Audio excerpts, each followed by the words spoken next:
지금과는 다르게 이 성경의 시대에서 장자와 장자의 권리는 굉장히 중요했습니다.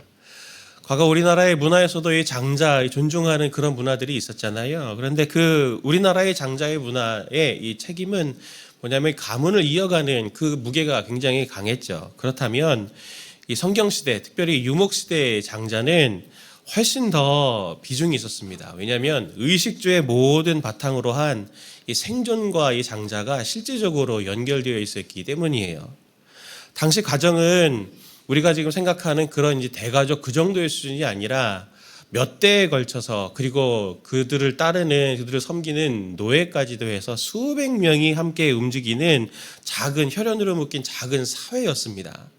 그 작은 사회를 이렇게 환경이 좋지 않았잖아요. 척박한 사막과도 같은 광야의 그런 환경들, 그런 것들을 극복하기 위해서 장자는 경험이 많이 있는 사람이 장자가 되었어요. 그래서 가솔들의 생활을 책임지기 위해서 시기와 철을 따라서 물과 목초지가 어디 있는지, 이때는 어디에 물이 있고 어디에 목초지가 있다라고 하는 것을 알면서 그 사람들을 그렇게 인도해서 언제 어디서 무엇을 해야 될지를 아는 사람이 장자 역할을 할 수 있는 사람이었습니다. 강력한 리더십으로 온 가솔들을 이끌어서 그렇게 그들에게 생명과 또 울타리 역할도 해주는 그런 역할들을 하는 게 바로 이 장자였어요. 뿐만 아니라 또 사람이 많으면은, 우리가 그렇지 않습니까? 우리 속담에도 가지 많은 나무가 바람 잘 날이 없다, 그런 말이 있듯이 사람이 많으면 또 그 안에 또 얼마나 많은 사건과 사고들이 있겠습니까? 그럴 때 기준이 되어져서 그 모든 것들을 교통정리해주는 그런 역할을 하는 사람이 바로 이 가장이었습니다. 그러니 얼마나 중요한 사람이었겠습니까? 그냥 단순한 리더가 아니었어요.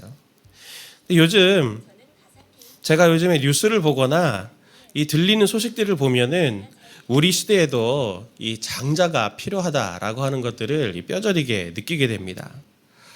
왜냐하면 살펴보시면 이 들리는 소식들 어떻습니까? 사람들 보면 다들 갈 길을 잃어서 좀 혼미해하잖아요.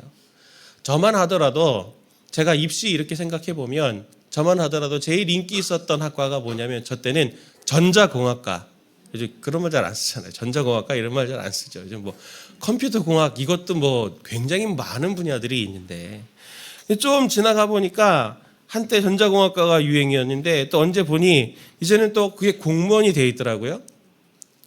근데 또 한때 유행하는 것들이 또 뭡니까? 보니까 이제는 이과예요. 또 뭐가 꿈이냐 그랬더니 이제는 건물주래요. 그 다음에 또 뭐가 요즘 유행인가? 또 의대.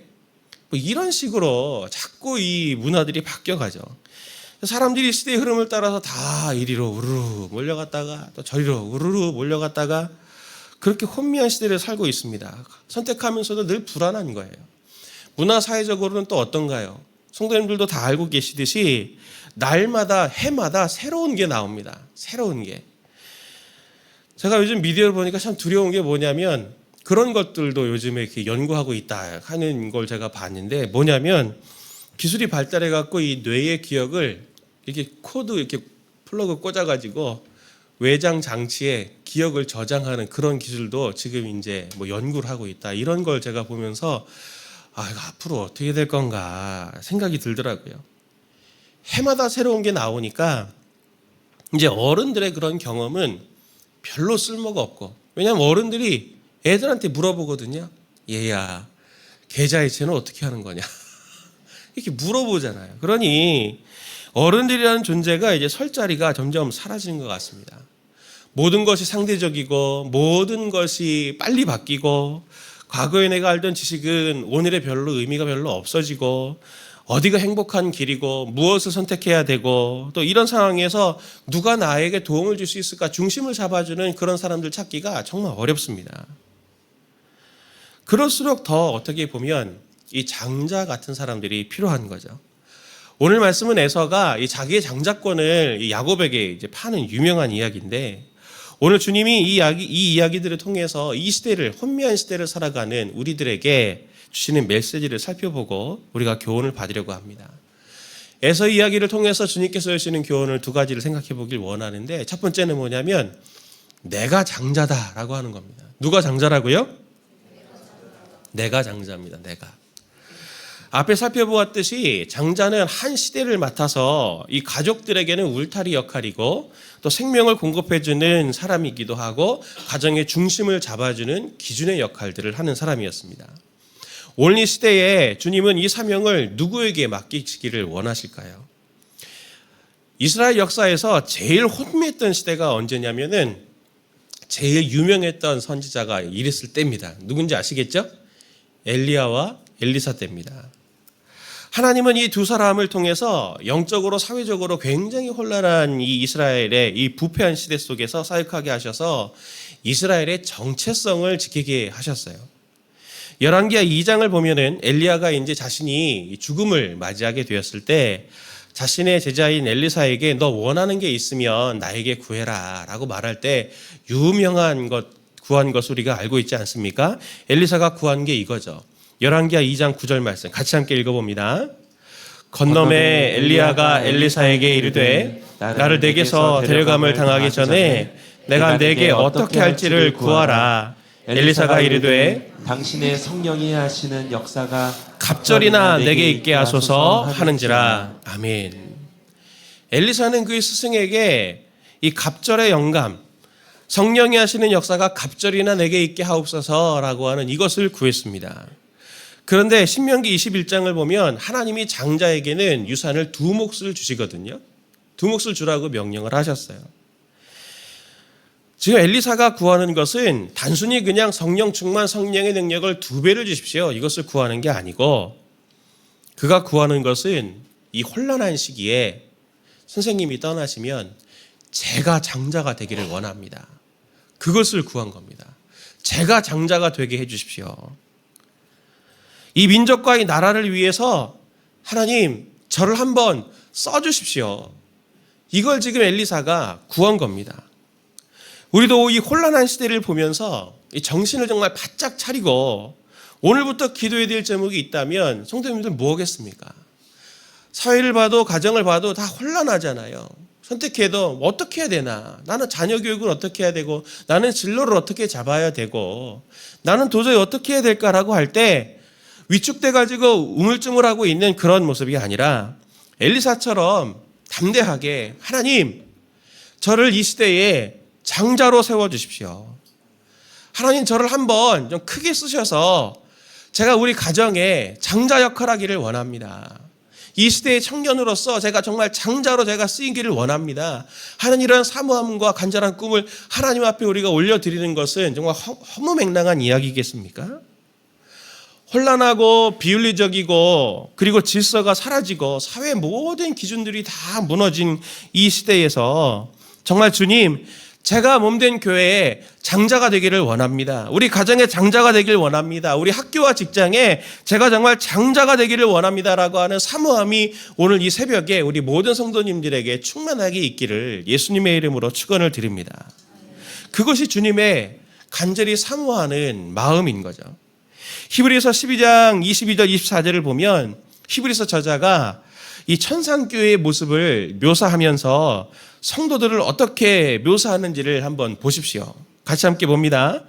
그러나 너희가 이른 곳은 시온산과 살아계신 하나님의 도성인 하늘의 예루살렘과 천만 천사와 하늘에 기록된 장자들의 모임과 교회와 만민의 심판자이신 하나님과 및 온전하게 된 의인의 영들과 새 언약의 중보자이신 예수와 및 아벨의 피보다 더 나은 것을 말하는 뿌린 피니라. 아멘.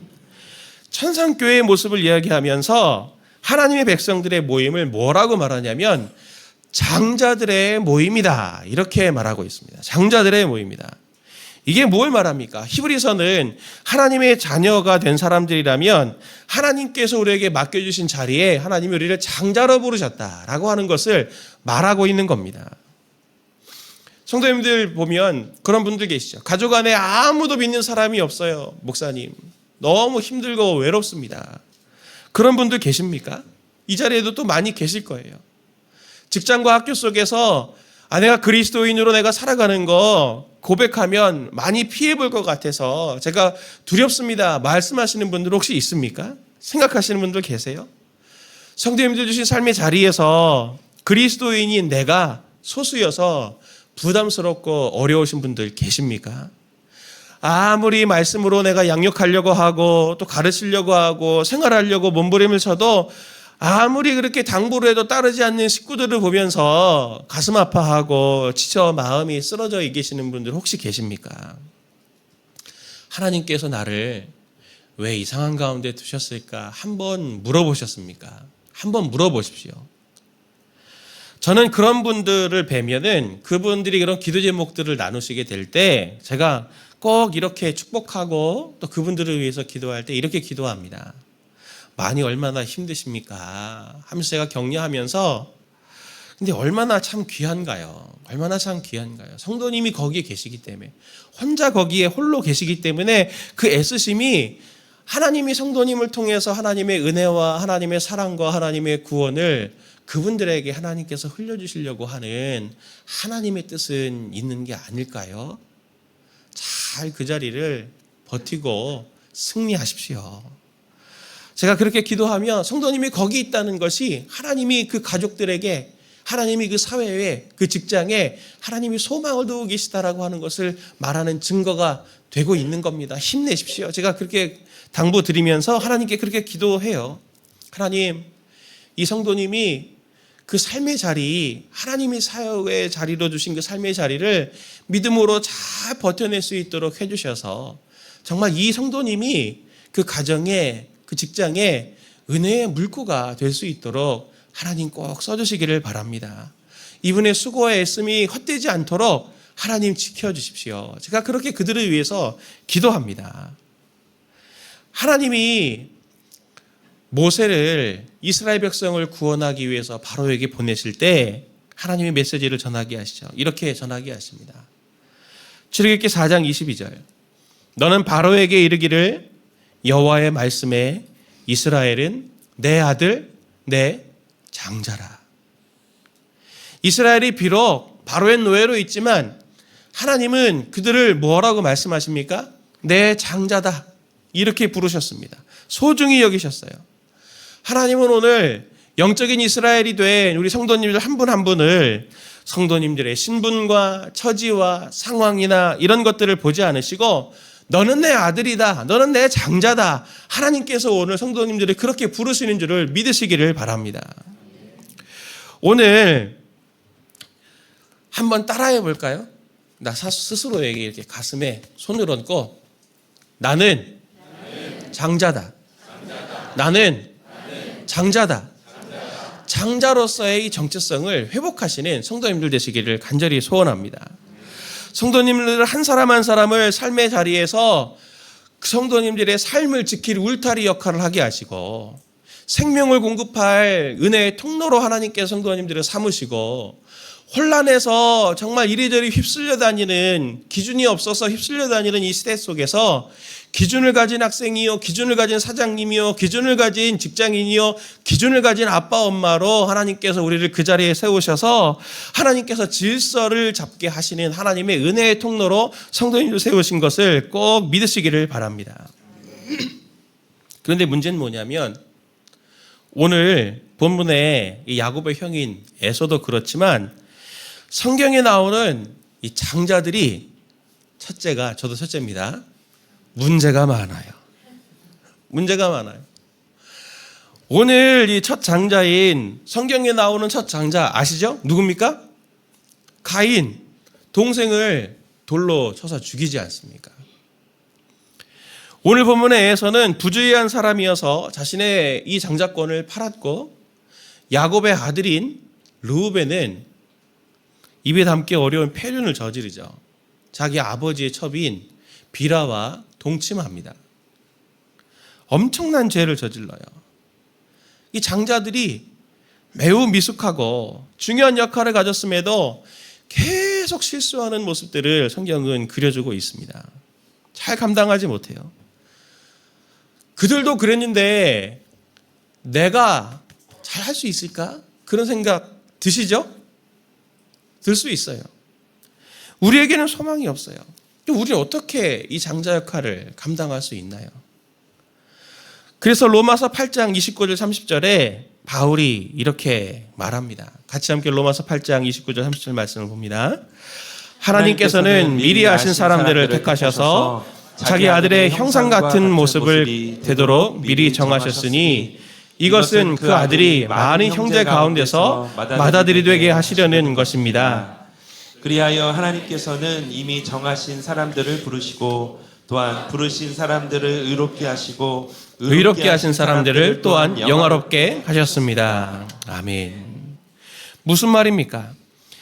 그 아들이 많은 형제 가운데서 맏아들이 되게 하시려는 것입니다 라고 하는 이게 누구냐면 바로 예수님을 말하는 거죠. 예수님이 우리의 장자가 되어주셨다. 그리고 우리는 예수님을 따르는 형제가 되게 해주셔서 둘째, 셋째, 넷째 이제 예수님을 오빠라고 부르시고 예수님을 형님이라고 부르십시오. 큰형님이 잘 감당하셨어요.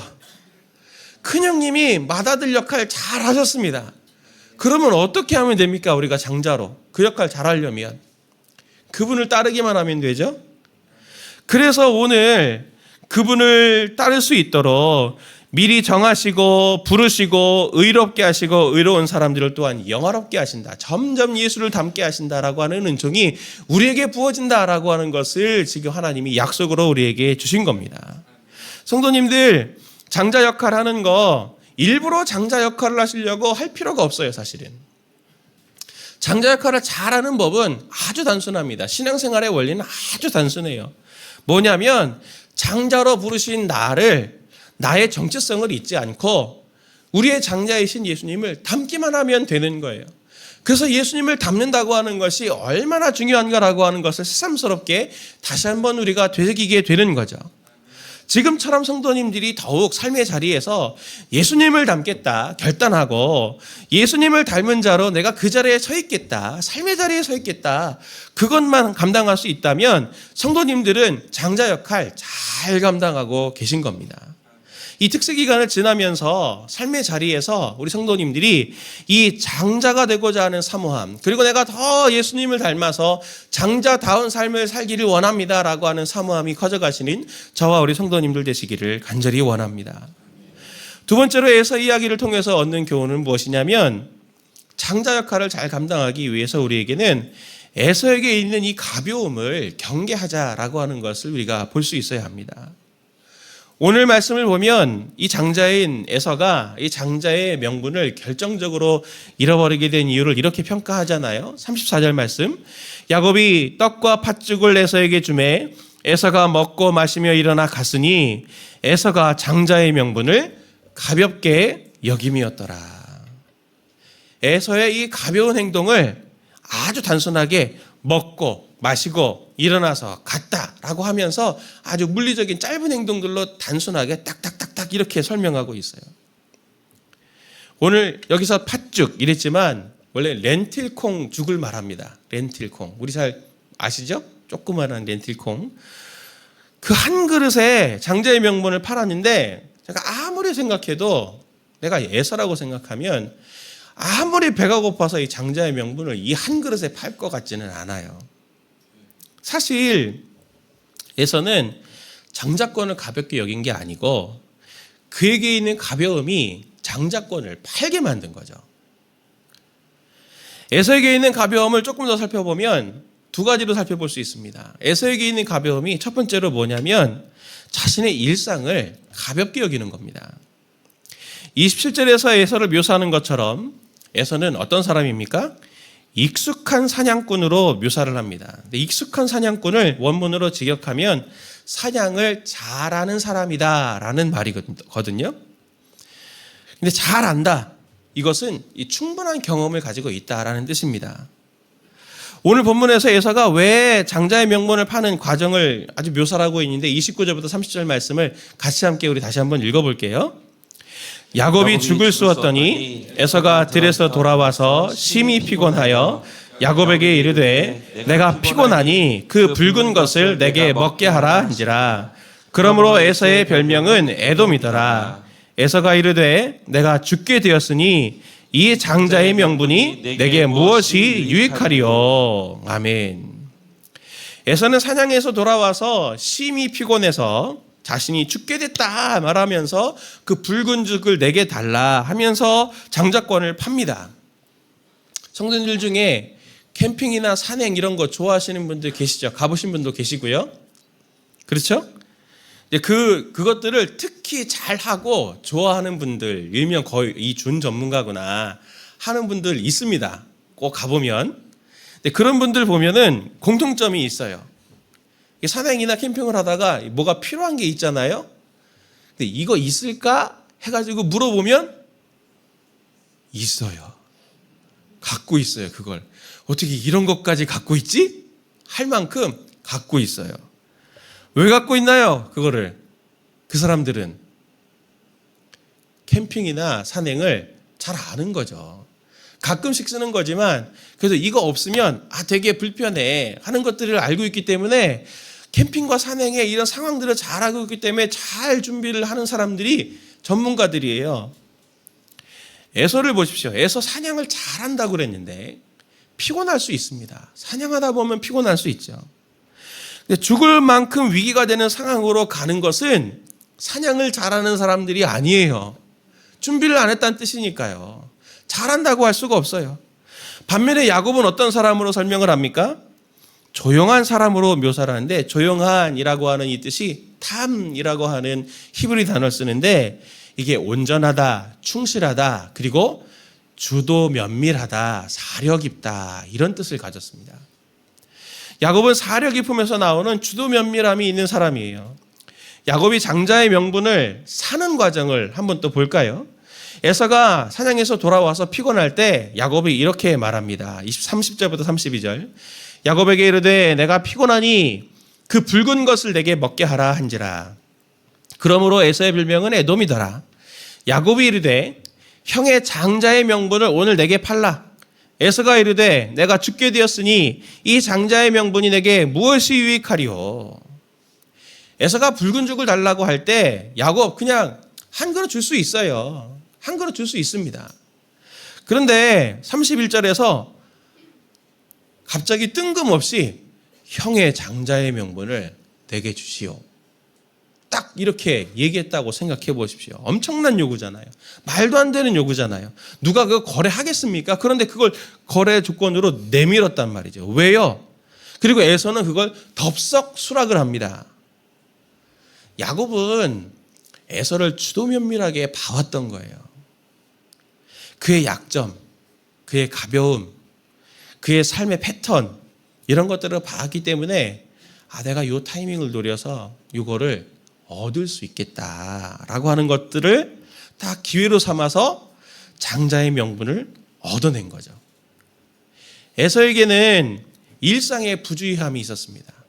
사냥을 잘한다고 하는데 잘 준비하지 못하는 삶이 있고 반대로 야곱에게는 일상의 주도 면밀함이 이 오늘 본문에서 아주 극명한 대조를 이루고 있거든요. 장자에게 사명지는 어디입니까? 장자에게 사명지는 내 가정이고 내 일상이에요. 장자된 우리에게도 동일합니다. 내 일상이 사명지예요. 우리가 우리 삶에 대해서 성도님들이 얼마나 주도 면밀하십니까? 내가 직장 생활과 사회적인 관계, 남한테는 굉장히 잘하고 따뜻한데 나의 아내와 나의 아이들에게는 내가 주도 면밀하지 못하고 잘 관심이 없고 잘 모르고 한 그런 모습들이 있지는 않나요? 저도 부끄러워요. 우리는 다른 어떤 것들보다도 우리 삶에 대해서 전문가가 되어야 됩니다.